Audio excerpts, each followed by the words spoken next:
News 16 Kerala. ഇറാനിലെ ആണവ കേന്ദ്രങ്ങൾ സ്ഥിതി ചെയ്യുന്ന ഇസ്ഫഹാൻ ആക്രമിച്ച് ഇസ്രയേൽ. ഇറാനിലെ സൈനിക കേന്ദ്രമടക്കം സ്ഥിതി ചെയ്യുന്ന ഇസ്ഫഹാൻ ആക്രമിച്ച് ഇസ്രയേൽ. വിമാനത്താവളത്തിന് സമീപം സ്ഫോടന ശബ്ദം കേട്ടതായി ഇറാൻ വാർത്താ ഏജൻസി റിപ്പോർട്ട് ചെയ്യുന്നു. ഇസ്ഫഹാൻ, ടെഹ്റാൻ, ഷിറാസ് മേഖലയിൽ വ്യോമഗതാഗതം നിർത്തിവച്ചു. ടെഹ്റാനിലെ ഇമാം ഖമനായി രാജ്യത്തെ വിമാനത്താവളം അർദ്ധരാത്രി വരെ അടച്ചിട്ടു. എമിറേറ്റ്സ്, ഫ്ലൈ ദുബായ് വിമാനങ്ങൾ വഴിതിരിച്ചുവിട്ടു. ഫലസ്തീൻ അംഗത്വം നൽകാനുള്ള പ്രമേയം UN സുരക്ഷാ സമിതിയിൽ അമേരിക്ക വീറ്റോ ചെയ്തു.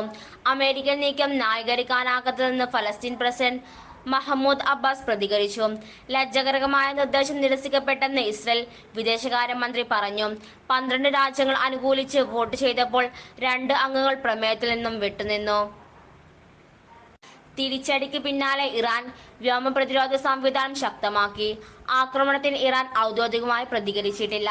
ഇസ്രയേൽ ആക്രമണമുണ്ടായെന്ന വാർത്തകൾക്കിടെ പല പ്രവിശ്യകളിലും വ്യോമ പ്രതിരോധ സംവിധാനങ്ങൾ പ്രയോഗക്ഷമമാക്കി ഇറാൻ.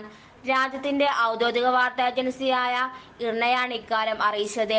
സിറിയയിലും ഇറാഖിലും ആക്രമണം നടന്നതായാണ് റിപ്പോർട്ട്. News 16 news desk. പക്ഷമില്ല, വിവേചനമില്ല. നേരിനൊപ്പം, നാടിനൊപ്പം, നാട്ടുകാർക്കൊപ്പം. News 16 Kerala channel.